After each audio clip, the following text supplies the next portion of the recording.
A paz do Senhor, meus amados irmãos, alunos, professores de escola bíblica dominical.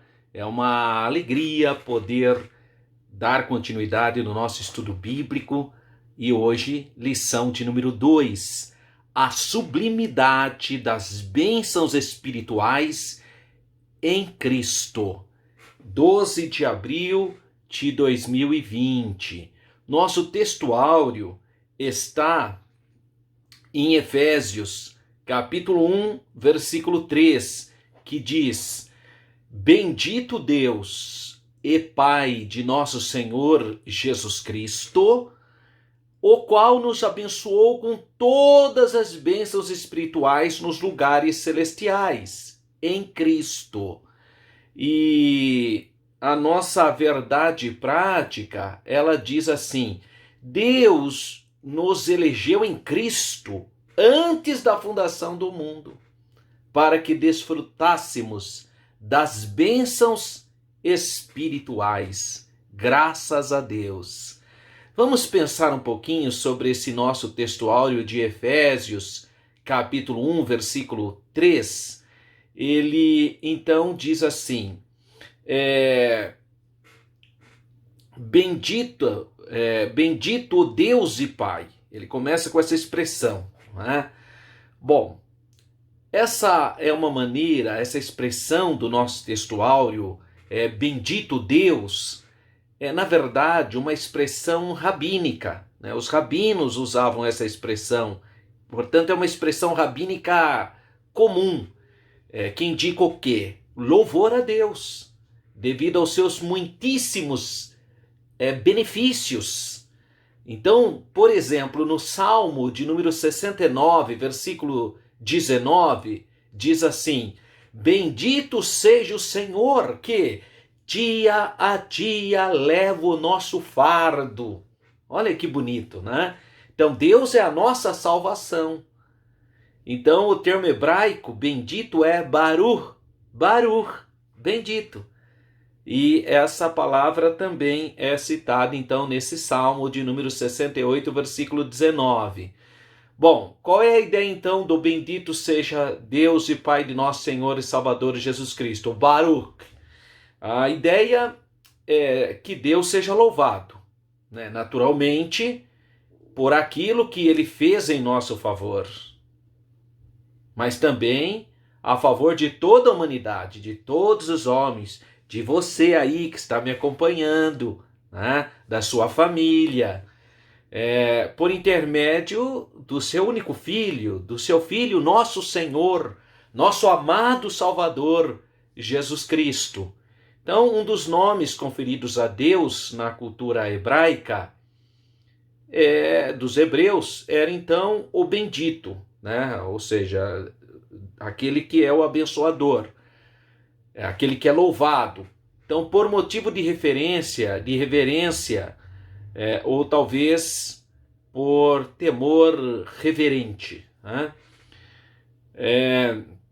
Então, por motivo de temor mesmo e reverência, os israelitas temiam proferir os nomes específicos de Deus, né? O nome específico de Deus eles acabavam não pronunciando.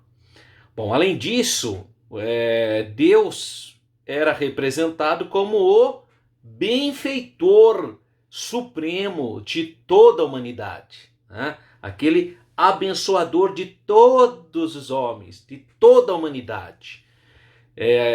E aqueles que recebem de suas bênçãos espirituais também são chamados de benditos, ou então abençoados, por se encontrarem nesse estado de bem-estar espiritual.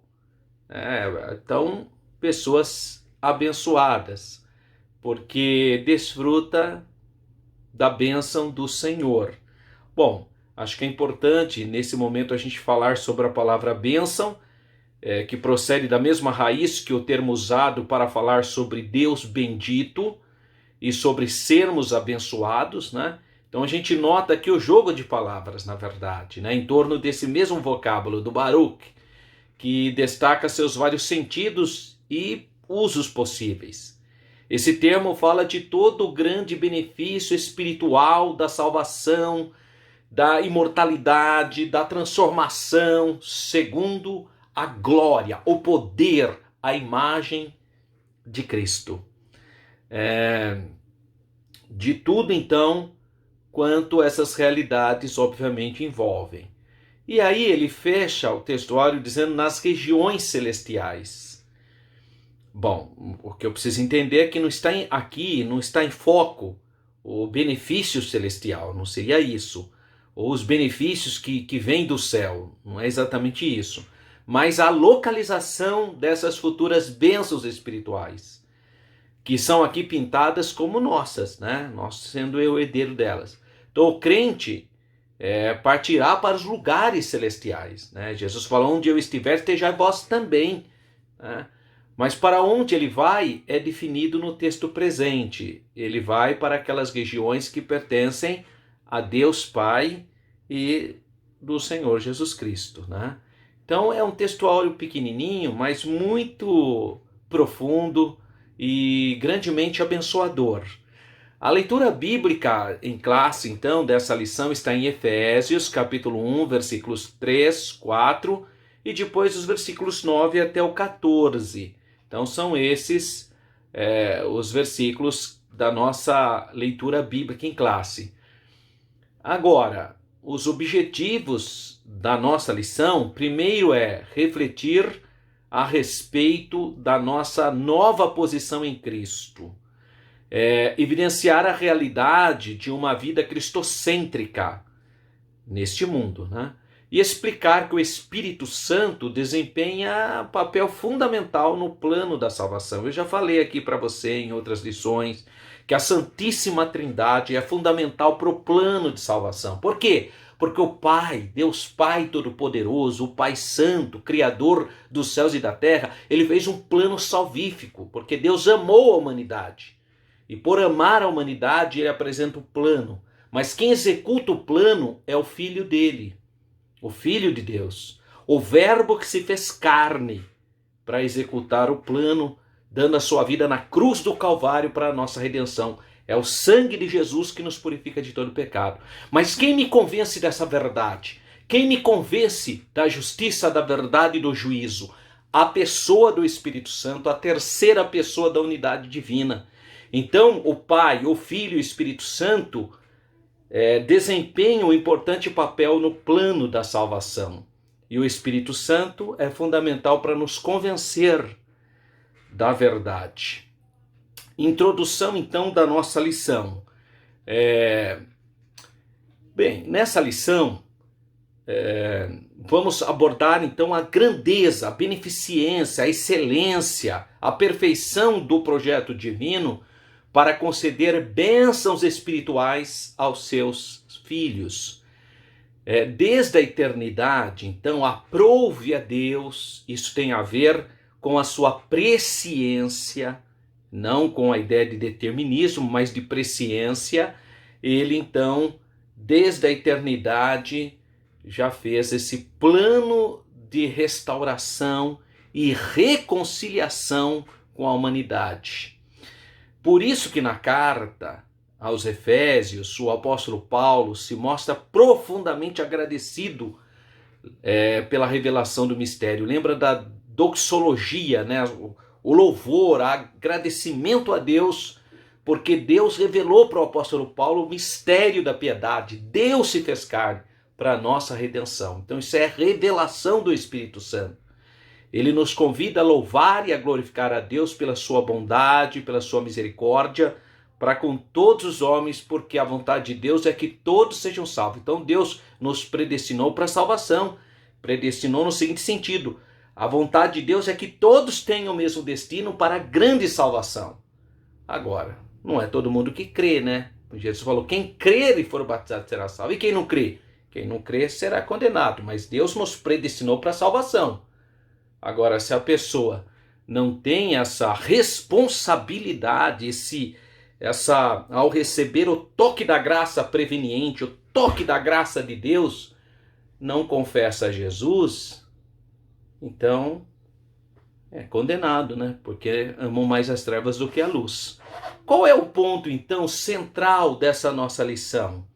O ponto central é: Deus nos concedeu bênçãos espirituais em Cristo Jesus.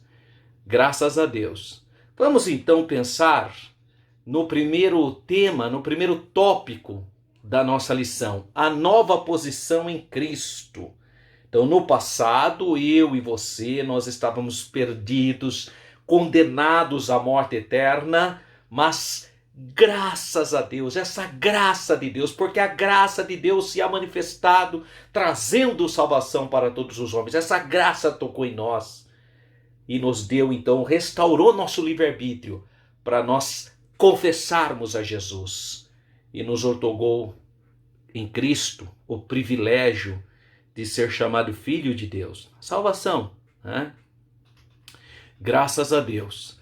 Bom, então ele vai, após esse primeiro tópico, o primeiro subtópico, ele fala sobre a doxologia. Deixa eu explicar para você. A palavra doxa, é do grego glória, ou pode ser também correto, né? Doxa pode ser também a ideia do caminho correto, a palavra ortodoxa, né? A doxia, doxo, tem a ver com glória, mas no sentido de ser correto, verdadeiro. E logia é estudo ou palavra. Então, a palavra grega doxologia, a gente poderia traduzir assim: manifestação de louvor e enaltecimento a Deus através de expressões de exaltamento, né? Seria quando a pessoa fala: Deus seja louvado, nós glorificamos a Deus, aleluia. Isso é uma doxologia. Então vem dessa palavra doxa, que é glória, ou correta, né, verdadeira, e logia, estudo, ou palavra, ou ainda poderíamos ainda dizer conceito. Então a doxologia não pode vir desassociada da verdadeira adoração, porque ela exige então a adoração real. Então, após expor os versículos da abertura da epístola aos Efésios, capítulo 1, versículo 1 e 2, o apóstolo Paulo apresenta agora uma sequência de texto que caracteriza a verdadeira, caracterizado pela verdadeira adoração e bondade de Deus. Ele começa a frase assim, que é a doxologia, a verdadeira adoração. Bendito Deus e Pai de nosso Senhor Jesus Cristo. Esse é o nosso textuário, versículo 3, né? Então, onde bendito significa digno de louvor. O apóstolo dá sequência até o versículo 14, por meio de um maravilhoso tributo ao Deus eterno e suas muitas bênçãos que ele concede a todos os seres humanos. Nesse trecho bíblico, trata-se então de um hino teológico de gratidão, caracterizado pela repetição da seguinte frase ou refrão: para louvor e glória da sua graça. Versículo 6, ou então versículos 12 e 14, para louvor da sua glória. Então aquele ao qual devemos adorar está identificado na expressão Deus e Pai de Jesus Cristo, de nosso Senhor Jesus Cristo. É uma clara referência à doutrina da Trindade, né? Pai, Filho e Espírito Santo, com a ênfase então na natureza divina de Jesus, seu único Filho. Graças a Deus. Bom, subtópico 2 do tema 1, as bênçãos espirituais. Obviamente que as bênçãos espirituais não são materiais, né? Estão falando bênçãos espirituais, e elas são dos lugares celestiais, ou seja, do reino celestial. Então essas bênçãos são mencionadas ao longo da carta de Paulo aos Efésios, capítulo 1, versículo 3 até o 14. Então vamos dar um exemplo dessas bênçãos celestiais. Versículo 4, Deus nos elegeu para sermos santos. Então isso é considerado uma bênção celestial. Nos predestinou, ou no sentido de nos escolheu para sermos filhos, nos deu a bênção de sermos filhos. Então isso é coisa celestial. Nos fez agradáveis a si, versículo 6. Versículo 7, remiu-nos por seu sangue. Versículo 8 ao 12, acolhe-nos por sua vontade redentora. Versículo 13, a parte A, revelou-nos a palavra da verdade. Versículo 13, parte B, selou-nos com o Espírito Santo da promessa. Isso aqui não é batismo no Espírito Santo, isso aqui é selo. Quando você confessa Jesus como seu Salvador, é como se você fosse selado, carimbado. Você agora é propriedade do Senhor Jesus, graças a Deus. Ainda garantiu a validade da promessa, conforme capítulo 1, versículo 14. Então, tais bênçãos provêm de Deus, que planejou a redenção, do Filho, que realizou a redenção, e do Espírito Santo, que garante e nos convence dessa verdade. Essas bênçãos nos conduzem a exclamar como Paulo, como o apóstolo Paulo exclamou: bendito seja Deus, aleluia. Muito lindo, não é, meus irmãos? Subtópico 3, a nova condição. A expressão em Cristo significa que somos abençoados em toda a bênção espiritual a partir de sua pessoa, sua obra realizada, expiatória no Calvário. Então relaciona-se ainda com a nossa experiência de conversão, de novo nascimento em Cristo.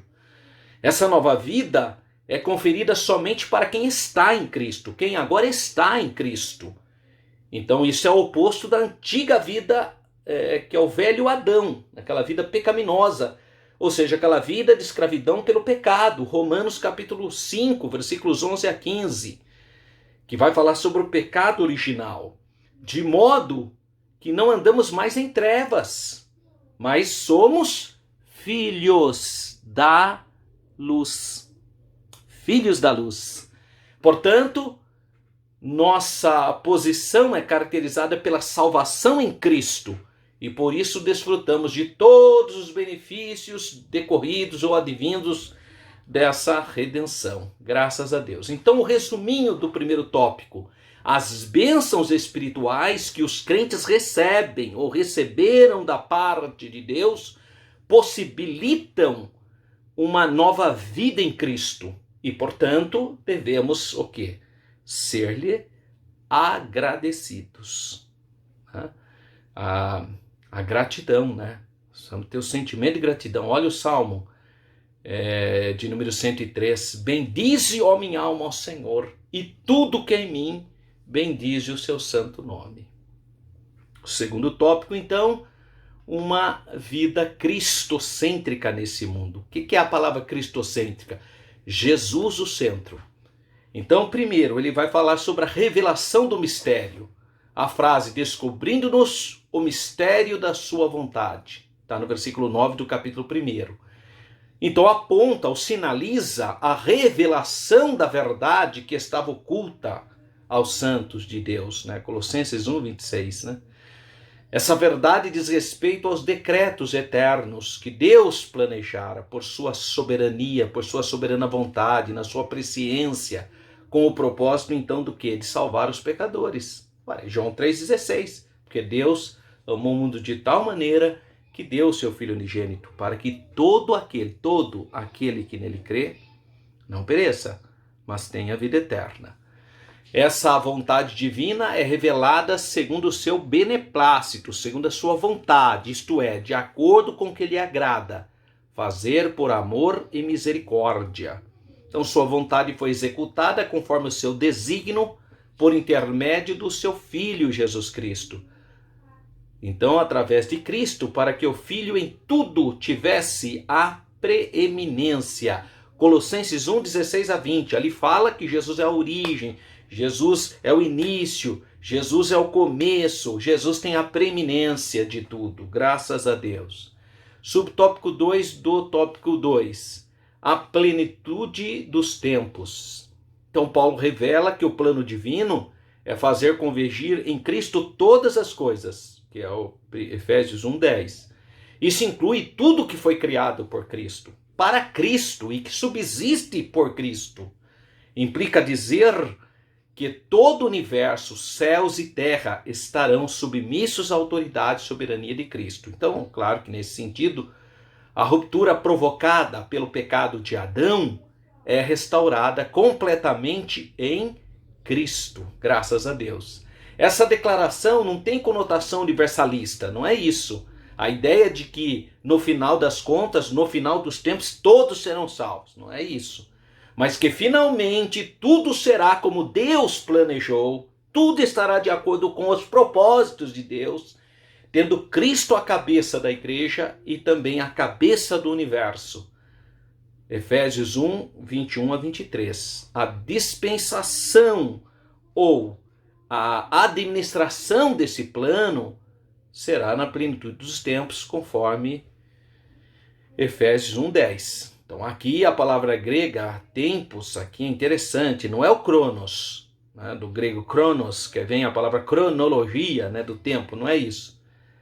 Então não é a ideia tempos no sentido de cronos, que traz a ideia então da cronologia, mas kairos, que se refere ao tempo de Deus, o tempo divino, previamente determinado por ele na sua presciência, para que todas as coisas estejam sob o domínio de Cristo, conforme Atos 1:7. Né? Bem, nós temos o subtópico 3 do tópico 2, que é o louvor da sua glória. Então, o apóstolo aqui vai enfatizar as bênçãos. São destinadas aos crentes. A igreja. A igreja é formada de dois povos, judeus e de gentios. Paulo fala em Coríntios que existem três povos. Ele fala assim, não deis escândalo, nem para os judeus, nem para os gentios e nem para a igreja de Deus.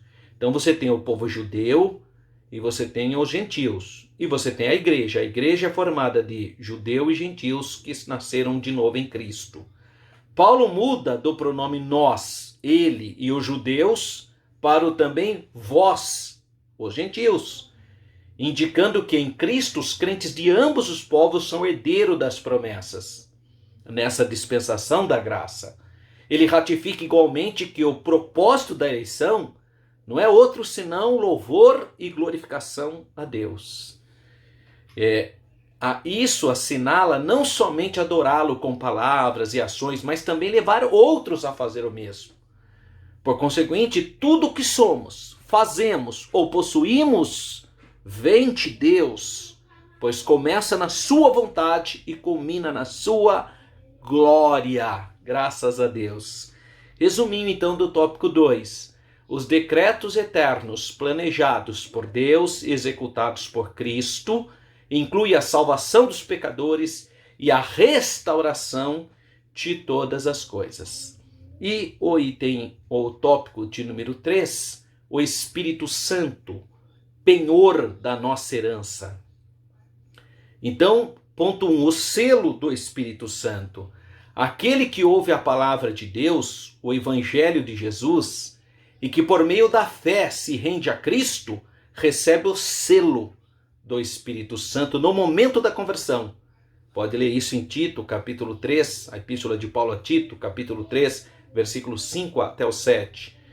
Nos tempos bíblicos, o selo era usado como sinal de propriedade, de posse pessoal. Ao conceder o Espírito Santo ao crente, Deus identifica os que pertencem a Cristo, pois o Espírito testifica que somos filhos de Deus e o maligno não nos toca, graças a Deus. É isso que diz a palavra. Assim, a terceira pessoa da unidade divina, da Santíssima Trindade, tem um papel fundamental para regenerar, purificar, a lavagem do Espírito e santificar o pecador. 1 Coríntios, capítulo 6, versículo 11. Então, ele é quem convence o ser humano do pecado. Ora, quando Jesus fala que todos os pecados seriam perdoados, exceto quem pecasse contra o Espírito Santo, por quê? Fala que pecar contra o Pai é perdoado, contra o Filho é perdoado, mas contra o Espírito Santo não tem perdão? Porque quem convence o ser humano do pecado é o Espírito Santo. E se a pessoa falar contra o Espírito Santo, se a pessoa não permitir que o Espírito Santo, que não reconhecer a personalidade do Espírito Santo, não acreditar no Espírito Santo como pessoa, quem que vai convencer ele? A filosofia, os líderes religiosos, as religiões organizadas por homem, as organizações humanas, ideologia, política, porque ele não creu na pessoa do Espírito Santo, do Consolador, do Paráclitos. E é ele, o Paráclitos, o Espírito Santo, a terceira pessoa da unidade divina. É ele que nos convence, é ele que é o Senhor e guia da igreja. Então é importante compreender a atuação do Espírito Santo. E o subtópico de número 2 do tópico 3, o penhor da nossa herança. Então aqui aparece uma palavra, é o verbo grego, né? Arrabon. Arrabon pode ser traduzido como depósito, penhor, garantia. Pode ser até primeira parcela, né? Pode ter até essa ideia. A palavra tem origem, na verdade, semítica e era usada nas transações comerciais para assegurar, então, o preço para garantir o pagamento, na verdade, né? Paulo ensina que o Espírito Santo é o depósito que garante a nossa herança em Cristo.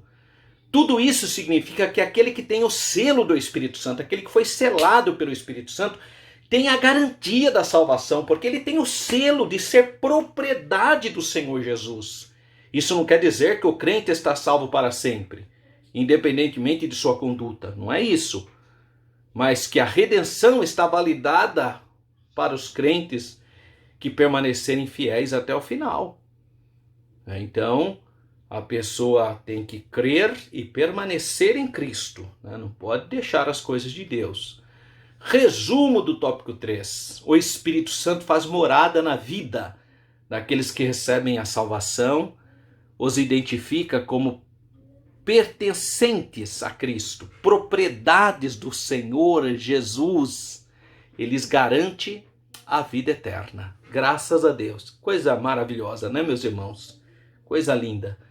E para nós encerrarmos então as considerações finais, nessa pequena porção, né, do capítulo 1 aos Efésios, o plano divino revelado resulta da reconciliação do ser humano com Deus, mas por meio de Cristo, e da restauração de todas as coisas, visíveis e invisíveis. Lembra o nosso credo?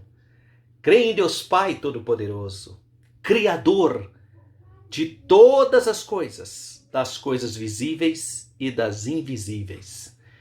Ambos os propósitos devem redundar em glória, em louvor, em adoração, em bendizer o nosso Deus. Graças a Deus, é estar louvando o nome do Senhor através do louvor, das suas atividades, da sua postura como ser humano. Do nome de Jesus é santificado. O que é isso? É glorificado. Na plenitude dos tempos, todo o desígnio divino estará plenamente executado. Olha que coisa maravilhosa. Então essa é uma lição que vai abordar o início da carta do apóstolo Paulo aos Efésios. A lição 1 nós vimos sobre o destinatário, a quem destinou a carta. E nessa lição 2, então, já começamos a entrar nas profundezas do estudo teológico, bíblico, da carta do apóstolo Paulo aos crentes da cidade de Éfeso. E é maravilhoso esse conteúdo, porque é como o próprio apóstolo Paulo disse, é o mistério de Deus.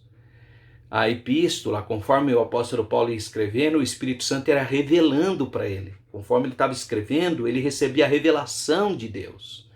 Coisas profundas que o Espírito Santo revelou para o apóstolo Paulo.